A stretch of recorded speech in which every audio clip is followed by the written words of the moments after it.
Okay. Just making sure that I'm live wherever I need to be live. Welcome everybody to the George Mokwena show. This is a show where I get to look at a couple of stories that caught my eye, some things that have taken my attention, and I get to speak to you about it a little bit separate from the normal show. If you want to be part of a discussion, that show is on at 7 p.m. Mondays to Thursdays, where you can catch me and a whole bunch of other people, and you can actually jump into the show yourselves and we can have a conversation. This one is just for me to get some of these things off from what I've seen, and I'm going to jump straight into it. First things first. For some reason, TikTok keeps banning me and saying that I'm reproducing content. I'm not live. Guys, can you please give me a comment there on TikTok so that I can show the TikTok algorithm that I am actually live? This is a real live show. It's not pre-recorded or anything like that. So if you could just drop me a comment there on TikTok, just so that the algorithm can be satisfied, the AI can be satisfied, that would be great. Okay, so let's talk. I want to start off today with a conversation about PSL referees. But I don't want to have the conversation about the results that have happened. I don't want to have a conversation about their performances. There's a specific conversation that I've noticed and I want to have. First things first, the one big problem that I'm seeing, Ongabeti says, Ujile suti bafana. TikTok, I just read a comment. AI at TikTok. Okay, so where I'm going to start with this referee's conversation, away from the results, is to speak about one, referee safety. There's been a lot that has been happening over the past few weeks when it comes to referees. We've seen referees be chased by players. We've seen chair people of teams coming down to the field to come and speak to referees. We've seen coaches go off. We've seen people in some videos where they're speaking to referees in corridors at stadiums, right? And it kind of worries me because it shows how accessible these referees are, and especially at key moments. Yes, I could feel like I was robbed, and I could have been robbed, but I don't have the luxury of a replay and all those things when I'm sitting on the bench watching the game, right? You don't have it when you see it live, even the ref. So now accosting the ref and doing all of that seems to me to be a lot more performative than it is something that's going to help. And especially when it comes from people that are like Gabo Tim Sugazi, who are, like I said, he's the chairperson of his team, and he knows that there are ways to follow up and report and do all of those things when a referee has done wrong, when you feel as though something is amiss. We've seen Abu Rulani speaking to Chavani outside of the changing rooms of the referees. Outside of the referees' changing rooms, talking to them about maybe why did you make the decision, why did you do this, why did you do that, right? And for me, that is a very worrying factor because one, the ref is not safe, they can be gotten to quickly, but then secondly, can we look at these things as undue influence? But that's not necessarily what I want to speak about today. What I want to focus on when we speak about referees is what happens after a decision and what happens after a match has ended, and is it conducive to us learning anything or viewing referees or decisions in a certain way? Coach Rulani can go and speak to Ucheli Chavani and say to him, my guy, it doesn't seem like Mokoena, you made the right decision and all of that. They can have that conversation. But Rulani gets to go out into a press conference and have his say and ask questions and ask leading questions and things like that. On Mondays, Soccer Zone, Supersport, they get to break down everything that happened during the week. But what's interesting is that we never get to hear exactly where referees are sitting. I still don't know what Jelly Chavani's voice sounds like, if I am being 100% honest with you. And that is worrying because if we catch information here and there, that could influence how we act at the next game, how we act with these referees, how we treat the referees, right? in England, there's something called the Professional Game Match Officials Limited. It's a company called PGMO. They run everything for the referees when it comes to referees for England. They're funded partly by the FA, they're funded partly by a bunch of sponsors that are within the English game. And they make sure that, you know, when the referees do something wrong or something happens, or running of referees in general, they professionalize it, they handle all those things, right? So what's nice about them is after matches, they will admit at times when they were wrong. They will admit at times that there was an instance last year in February where the head of referees that side, Howard Webb, was sent to Arsenal and Aston Villa to go and apologize to them and take accountability for VAR mistakes that were made during their matches. They call them significant errors that were made, right? And in that way, there is a little bit of PR on it where you look at it and you go, okay, fine, there's somebody who's taking accountability, or there's somebody who can explain what went wrong. But if in our footballing culture right now in SA, Rulani comes out and says something, Sid Ramovic comes out and says something, we see those things trending, Hlongwane says something on Monday, Ace Ngobo says something the following week, then we watch those things and we go, oh yeah, this is what the referee does. And at no point do we have an official confirmation of the error from the referees or an association of the referees or anything, or where they teach us where to learn these rules. All you'll ever have is what the people have said. And I think that is very dangerous in our particular football, that, for example, a coach can come out and say something and never have to apologize. A coach can come out and say something today, tomorrow, or it could be right, but we never hear anything from the refereeing guys. All you'll ever hear later on is that they were suspended. You don't know why. You don't know what the grounds were. There's so many things that we miss. And it goes back to a point that I'm going to drive home a lot today as we get into the other topics, where I speak of the lack of communication being something that ruins our football.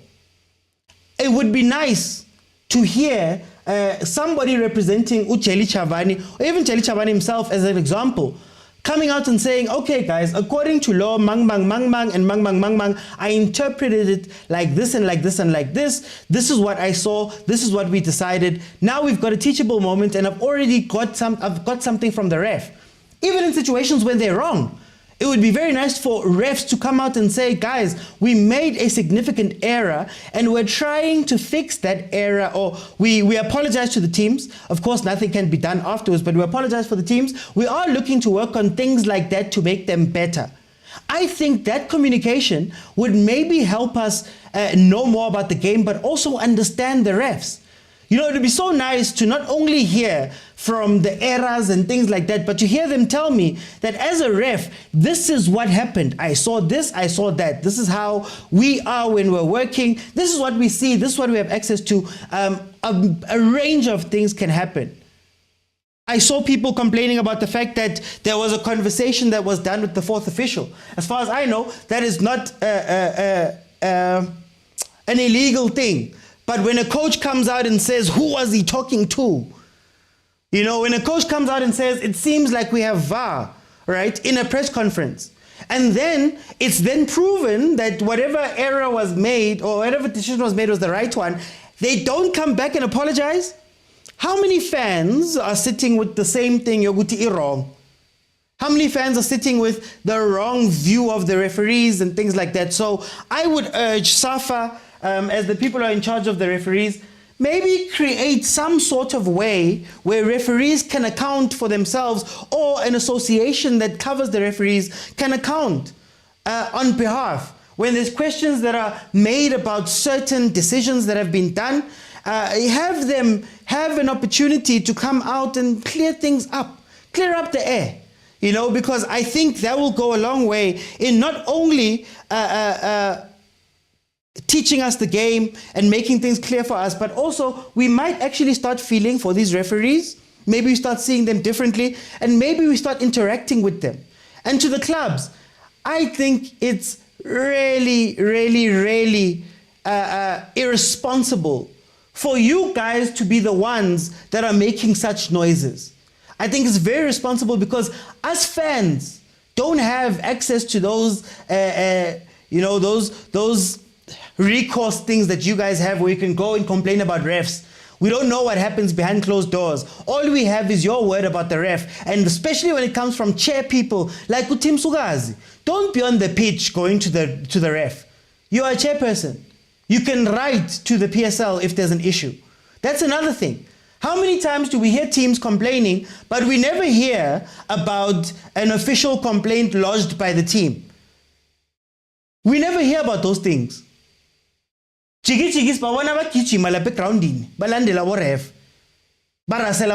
then we don't see them when they have to now lodge a complaint. I love what young Africans did. Fine, you felt a way about a decision that was made, may have taken it too far with calling it match fixing, but they did what? They kept quiet and they took out a statement, a report. They lodged a complaint to CAF. That's how you do it. But if you're going to come out and complain, now it's wrong and nobody's coming out to complain or clear the air, what happens then? Naboref, you can't keep being silent partners. You can't keep silent. You can't come out and we never hear from you guys how you feel as an organization, SAFA or whoever runs it there. We never hear from you guys as to where did we get it wrong? We got it wrong here. We're working to fix it. Where's the accountability from you guys? Everything in our football is behind closed doors, and I think that really does hurt what can be done in football. I don't think it's going to be a bad thing to have those conversations. You get what I mean? So that's why I'm starting this off with a little bit of a confirmation or communication type conversation. I want to then move on to the next topic. The next topic is about fans. Coach Rulani said some very interesting things last night, and I'm going to use him as a jumping point for fans. I want to have a conversation about us fans in two separate spheres. Number one, last night Mamelodi Sundowns played. Mamelodi Sundowns is still unbeaten in the league. Mamelodi Sundowns got another win, but there was booing of Onyango. There's been rumblings from a lot of Sundowns fans that they, should Rulani be fired? Should this happen? Should that happen? Will this team? What do we do? They're shaking, right? And on the one hand, I get the teams when they say, especially Sundowns, when they say, as the guys, you guys are meant to be fans. You're meant to come here and you're meant to support us.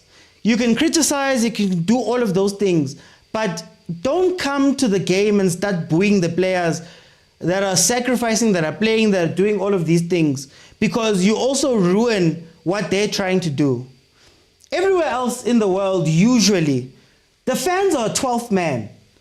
The fans are a source of strength for teams. The fans come out in their numbers, and at times when things are looking rough, they're the ones that can start a comeback. But now you have fans that, support the Sundowns at the stadium booing players. You know how tough it gets sometimes at Loftus Stadium when the games are not going the way, to the point where a coach like Rulani has to come out and defend himself. Yesterday he was defending himself in his press conference, talking about, no, guys, it's not always going to be easy to win. It's going to be ugly sometimes, not always going to be beautiful, but we expect our fans to be behind us. We expect them to support. We expect them to do all of that stuff. So in one part, I do understand that fans can be very, very, very unfair. Fans can take how they feel and bring it onto the pitch and bring it to them, bring it onto the pitch, bring it onto socials, do all of that stuff that really does harm teams and is to the detriment of teams. And I get it, I understand it, and Ukos Rulani was very eloquent with what he said last night, and it's actually very sad. I'm not even a Sundowns fan, but to know that there's a team that's playing consistently in the knockout rounds of the CAF Champions League, they're in the semi-finals right now, and people are jeering. And people are not happy, and people, in the stadium act a certain way. Yo, guys, I don't know how I feel about that. And there is a toxicity to our fans. There is a toxicity to our fans. And I want to move it away from Sundowns because their situation is completely different. they win. They've been winning. They've been doing well. They're about to do things like Club World Cups and things. So I think their fans are unfair. But on the other hand, there's a conversation that I've been hearing, especially to do with another team that hasn't been doing well for a very long time, where fans are blamed for a lot of the things that happen at clubs. And this is not a conversation that I think we should be having. There's a team that's 9 years deep with not winning anything. And you still expect fans to act right and to work right and to trust you guys and to fall in line and to not say all of those things. I think that is insane. I think that some of these teams take fans for granted. And I also think some of these teams use fans as a scapegoat. You can't blame fans for the decisions You can't blame the fans for the decisions that your team has made. See, Sundowns can make as much noise as they want about fans in general, and Rulani can come speak about those things because they are winning. But when it comes to other teams who are not pulling their weight in the relationship, you start thinking to yourselves, "Hey man, guys, you can't blame social media. You can't." Guys, goodbye fan in some cases where you followed a team that was very successful, that was right, that was doing everything that you wanted properly. And now that same team turns around later on when they've been messing up and they blame it on you. What relationship do these teams have with fans?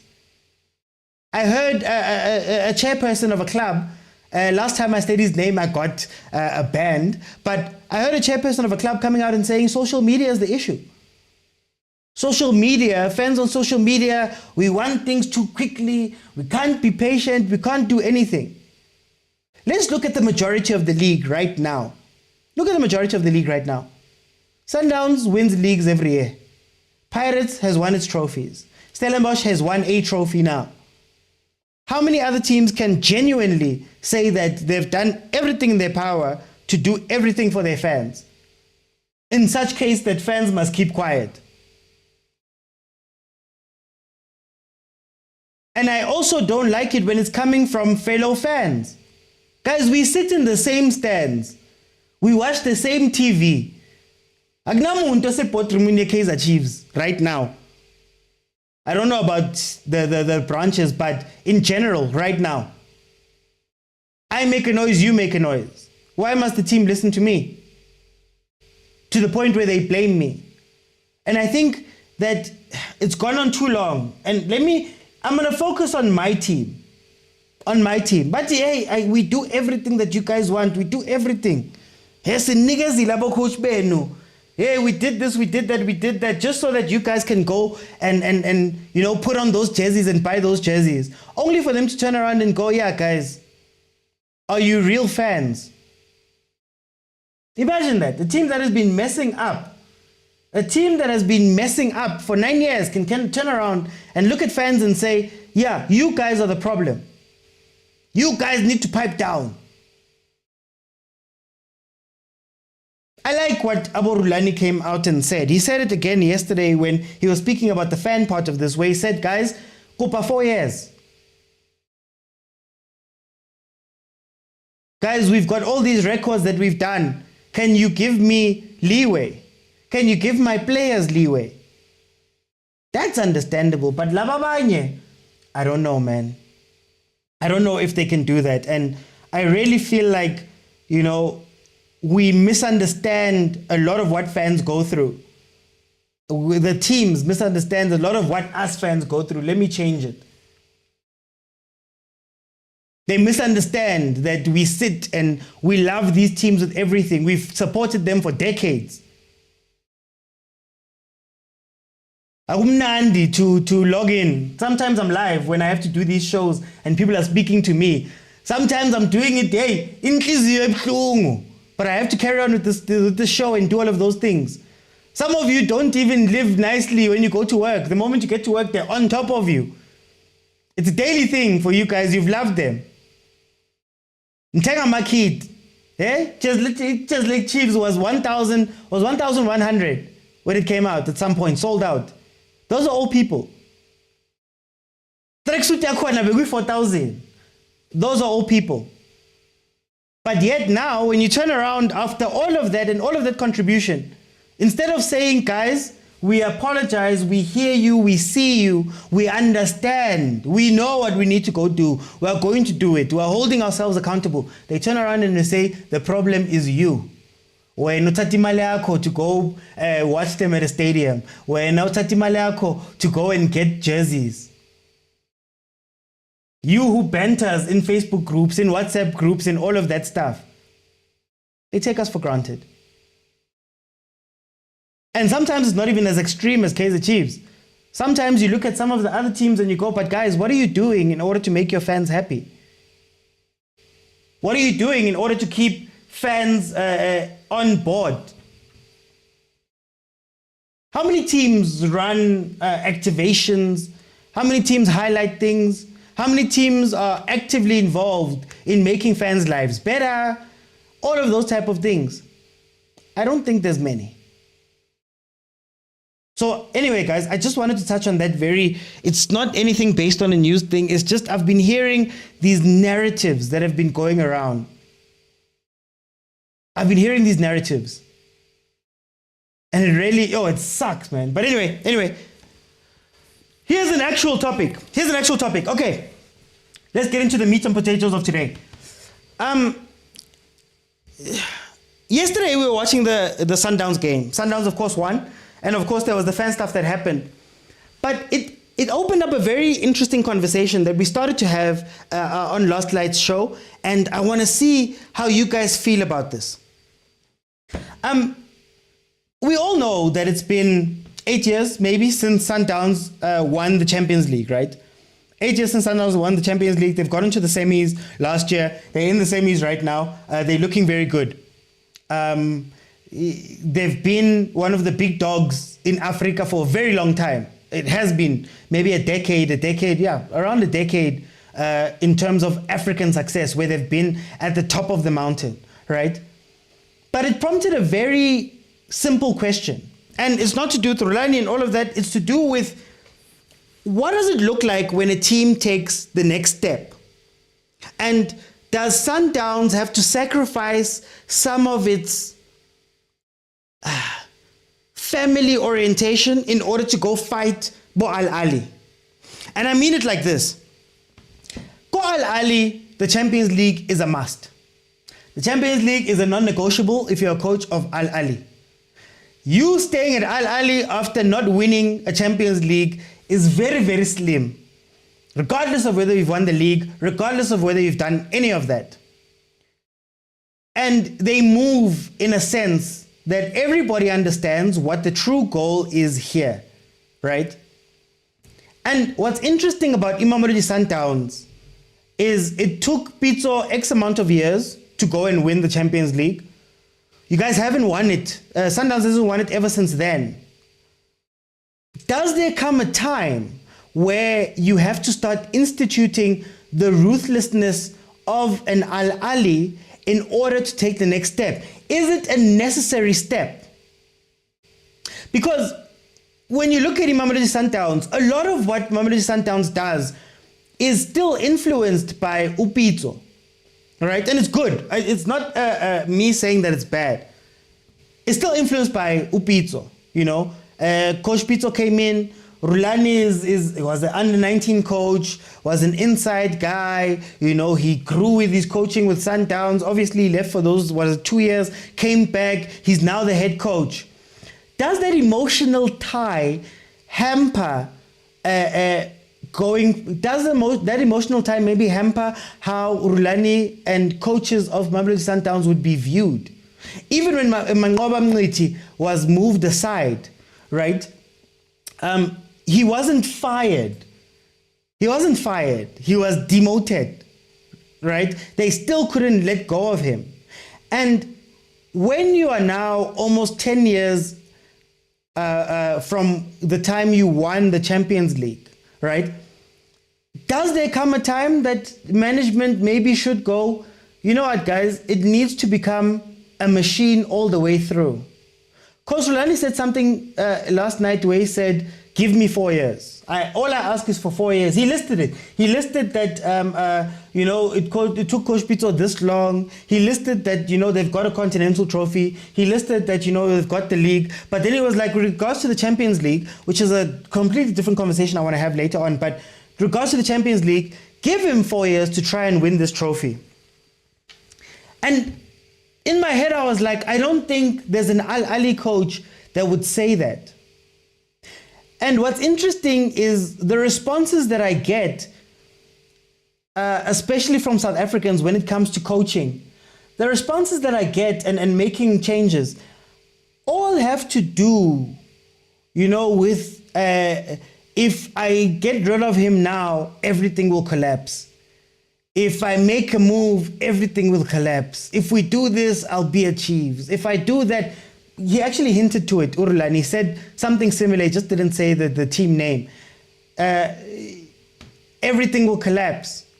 But then when you look at some of the more successful teams in the world in terms of continental competition, your Real Madrids, your Ahlys, you might say that policy that they've instituted was actually something that gave them more of these trophies. Right? And it's not to say it's right, because on the flip side of that conversation, you could argue that everything Sundowns has built up to this point has been built through a familiarity, a similarity, This one comes in after this one, and that one was under this one before he came in. Coach Pitso came in, groomed Rulani. Rulani came through the ranks. Under 19, came back to Sundowns, pulled in by Pitso. You could say that that's a succession plan. Pitso brought in Mangoba. Mangoba sat under Pitso for a very long time. Then when he became the head coach, there's a conveyor belt at Sundowns that moves through that team that makes sure that when a new coach comes in or a new person comes in, they're not new in a sense, and they can carry on with the structure and tradition of Sundowns, right? They can come in and, follow a trend, and it's not hard to go and rebuild. You don't have to go rebuild or go and build around these guys, right? So you could argue that Sundowns' success at this current moment has come from that. Then I ask, how do you take the next step then? If Rulani was to win the Champions League and he moves on, and 7 years from now, you sit with another coach who has to win it in 4 years, 5 years, is it then you look at it and you go, since we can't repeat this thing as much as we need to, do you change? And I think that's a very interesting question when it comes to how do you win, How do you win and how do you do those things? And there is questions, and you can make valid points about when you're fighting guys, you're fighting heritage, is what they say. It's heritage. Real Madrid has a heritage of winning this thing. Ahly has a heritage of winning this. But also, I think at some point, Ahly had to make the call to say, guys, we're taking this thing serious now. We're taking this thing serious. Now, it's not an if, and, or but. You have to win the Champions League as a Sundowns coach. At what point do you get to that? You've dominated the league. This is going to be the 7th time you win the league. You're 6 points away from winning the league early. You've won it 7 years in a row. You are the team that has won the most titles, league titles within South African football. Incredible achievement. But you're also a team that has looked Africa in the eye a lot and hasn't gotten over the hump. Now, again, they could get over the hump. They could get over the hump this year. It could be something. But it bears asking the question. To Rulani's point, when he spoke about a team that struggled, I look at Kaizer Chiefs, for example, and the chopping and changing of coaches and the loss of philosophy and all of that stuff has really hurt Kaizer Chiefs. And it's part of the reason why we haven't won any trophy in such a long time. But to back the point that I'm making, when Chiefs was at the top, there was a a disconnection between the coaches and the management. And I mean it by saying you knew as a Chiefs coach that you wouldn't get 3 years at Chiefs. Before Steve Kompela, very few coaches at Chiefs, I'm trying to think of them now, got more than 3 years at Chiefs. Niwina. And I think part of it was that they had this unemotional, job-like relationship with those coaches. Come in, you win, we are hamba. Come in, you win, you are hamba. And you could argue that one of the places where they lost it was when they went, you know, Coach Steve is somebody who was a coach that has been in the PSL for a while, and he deserves to get time.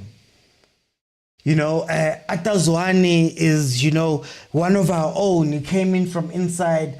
We need to bring him in and give him time and do all of that stuff. When they started shifting towards process and project and all of that, they kind of lost their way, right? So it's a very interesting, I don't want to lean on any side of it. I just feel like it's such an interesting conversation, especially for a team as amazing as Sundowns. At this point, you would have thought that Sundowns would have 4, 5, 6 Champions Leagues in the bag. You know, they come out and they outplay Ahly. They come out and people park the bus. They come out and they keep doing these things. But it seems that there's a glass ceiling that Sundowns just doesn't happen to get over. What are some of the ways that you can get over that hump as a team? It's a very, very interesting convo when we speak about it. It's a very, very interesting convo when you speak about it. And I know some of you may not care for the conversation, but these are the things, man, when we break down football, we have to speak about. Why does Ahly have 11 of those titles? Why does Ahly, even when they are outplayed and it looks bad and they've got, you know, Coach Rulani said he watched the Ahly game that they played versus TP Mazembe and he fell asleep and it was ugly. Ahly has not looked like a dominant team over the past 5 years when you watch them play. But they win. What gives you that quality? And how does Sundowns gain that quality? Super, super important question. But I wanted to bring it up and I wanted to put it in your court. Maybe we'll speak about it on the show. But what do you guys think about how does Sundowns become a team that can continue and repeat winning a Champions League? And do they have to copy what happens up north, or can they make their own way with how they run and keep it in-house and all of that stuff, you know? But yeah, anyway, let me move on to the last topic for today. I want to revisit the topic. A couple of weeks ago, I did a topic speaking about bafana and banyana marketing. And I spoke about the comparisons. I made a comparison with how the Springboks do their marketing. And I've seen a general way that people are speaking about what I'd spoken about when it comes to that. And they're making it more about, you know, you're comparing Bafana and Banyana to the Springboks. And number one, no, nobody was comparing that. It was comparing what the Springboks affiliates do with the success of their teams. When the Springboks win, whether it's the King Tri-Nations, I forgot what it's called now, the new Tri-Nations tournament, whether they win the World Cup and all of that, they have a certain way to celebrate. And everybody made it about the love. You know, the love is, you know, Springboks win, so the love comes because of the winning. And the Springboks do this, and it's just a genuine place. But there's a whole business side that comes to this conversation. And that's why I have SABC Sport up here. I wanna then go at it from a business perspective. Let's not speak about the Springboks and their winning and all of that.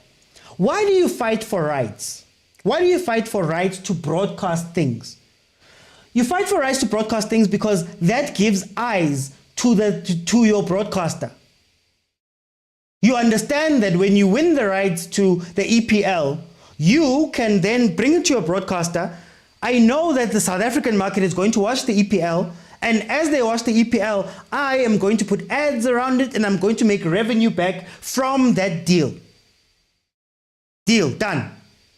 So it's in your best interest to market, your best interest to promote.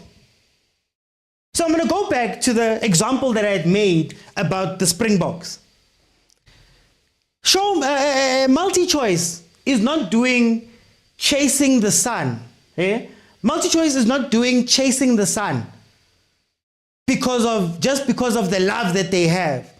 They're also doing it because they have a thing called Showmax, and they're using the content created by this World Cup to bring eyes and subscribers to Showmax. Then, if you're not on Showmax, you have to have a DStv subscription in order to watch these things, right? Then, if you have SuperSport, if you have, there we go, TikTok again. But anyway, I'll carry on. If you have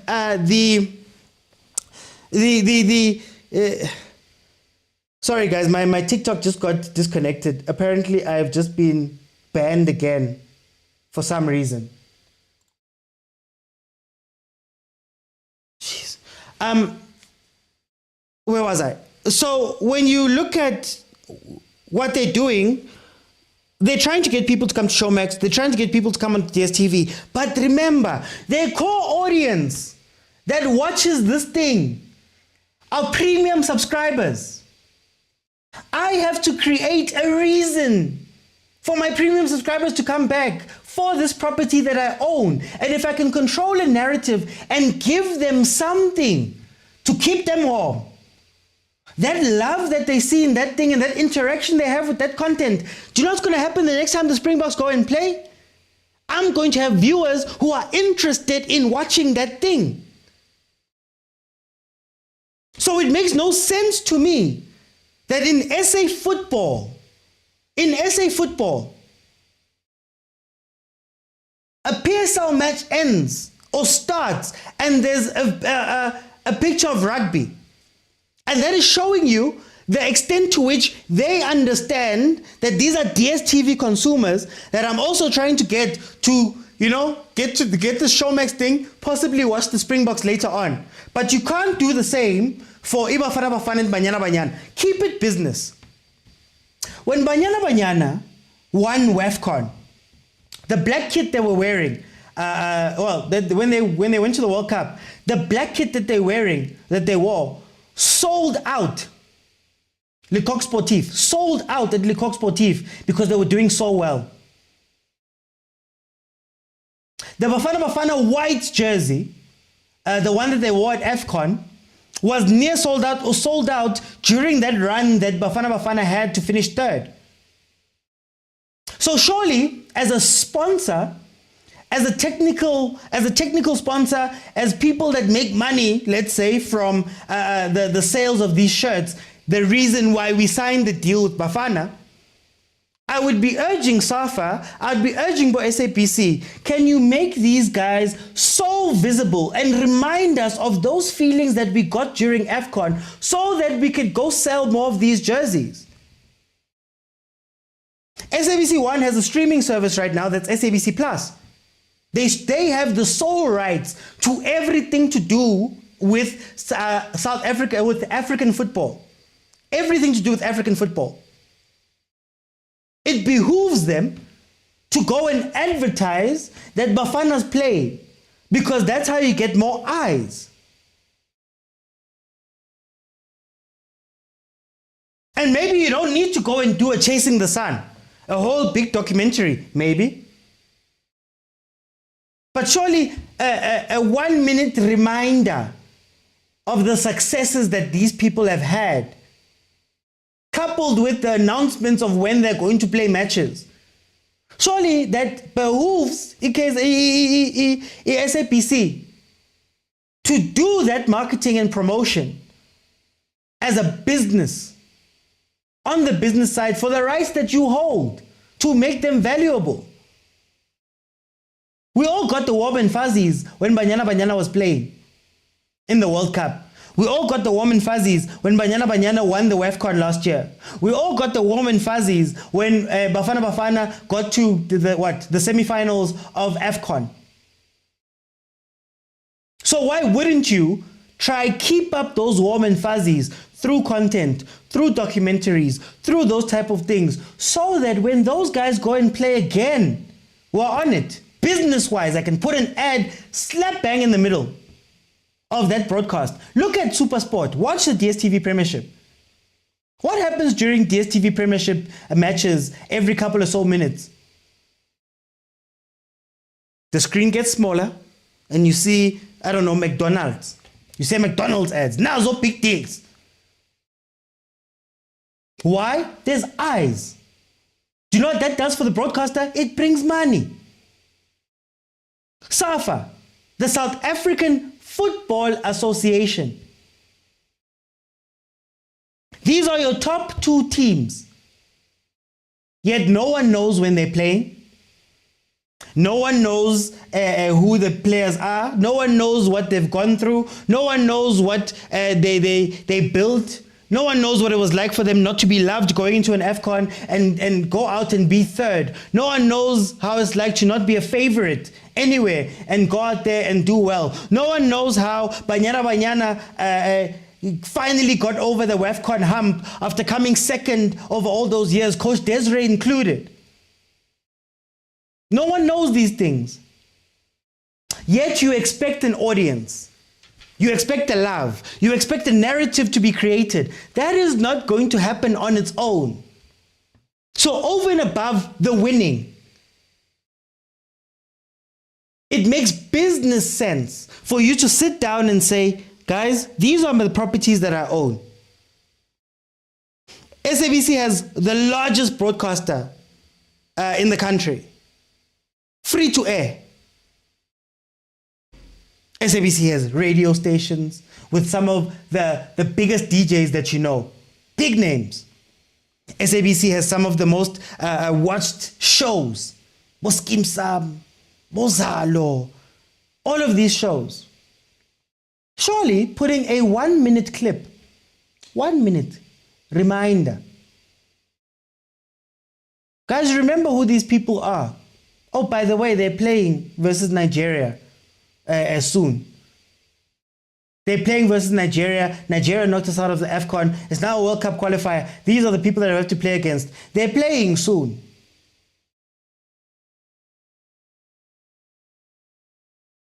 Let's rekindle those storylines so that we can craft a narrative that can start to look better. If you're going to only support Bafana when they win the World Cup, you are going to wait a long time. Because surprise, surprise, no African country has won a World Cup.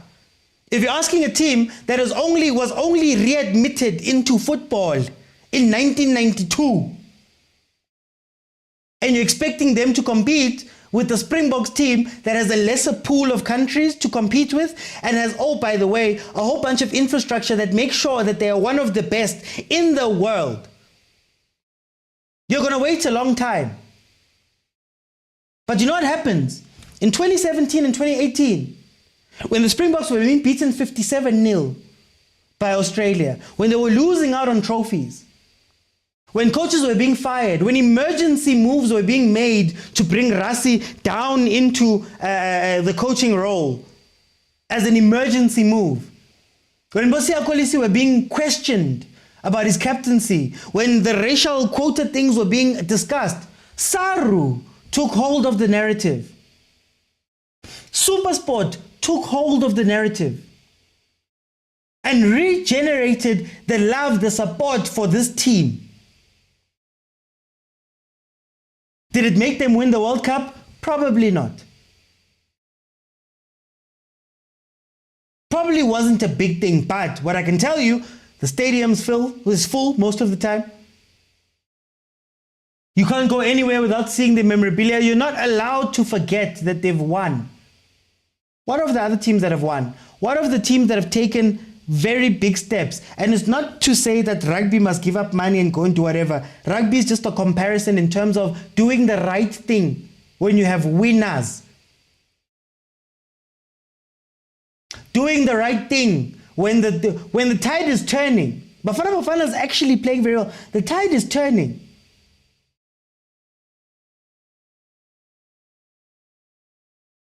Yes, for country king, nation building. Yes, for growing the country. Yes, for visibility and all of that stuff. But also for profits. A full stadium means money. A Bafana, a Banyana that is well known, revered, loved, or there's a general good feeling around that team, brings sponsors. A team that plays well, and we're reminded of a team playing well, sells jerseys. We don't have to win to do that. Kaizer Chiefs hasn't won for 9 years. Yet they still do their activations. They still do their marketing. They still do all of that because they understand that keeping that relationship alive sells kits. Keeping that relationship alive brings sponsors. Whether they win or they lose. So SA football media, do better. Do better. These teams are doing far too well for them to be in the back of our minds, where we don't even think of them. How many people came onto my live when I was speaking about that topic and said they didn't even know Banyana had won. They didn't know that Banyana Bastyle, Sundowns ladies are the CAF Champions League champs. They've got a docu on SABC 1. Why? Hollywood bets Super League. So, number one, forget about all of the other components when you speak about the Springboks and versus the Bafana. The caption even said, learn. You can learn from what we can learn from the Springboks and how they are covered. Number two, realize that it's not just winning that makes you love a team. I'm an Arsenal fan. Last time we won the league was what, 20 years ago?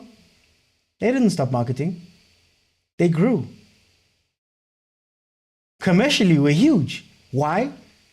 Take those little wins, celebrate them. Feed them Themba Zwane scoring goals versus Algeria. Feed them Ronwen Williams saving those penalties. Feed them all of those things to craft the narrative. That's when you'll get fans back. But if you leave it to chance or just to results, you'll have a Banyana that wins the tournament.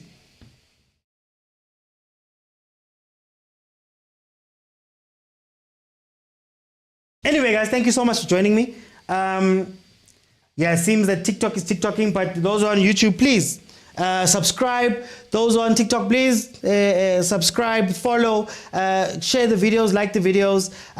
I do this. This show is at least twice a week, but then the normal show is Monday to Thursday, 7 p.m. Fridays, 12:30 in the afternoon. Not only do we do watch-alongs, 7:30 during the week when there's games playing and on the weekends of the big three, but also we discuss very big topics to do with African football and South African football.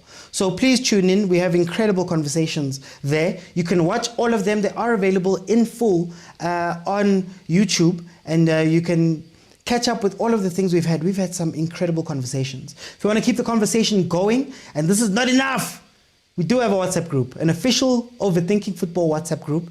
To join that one, head on over to YouTube, click on subscribe, click on join. There's a join button for memberships, and you'll gain access to the WhatsApp group.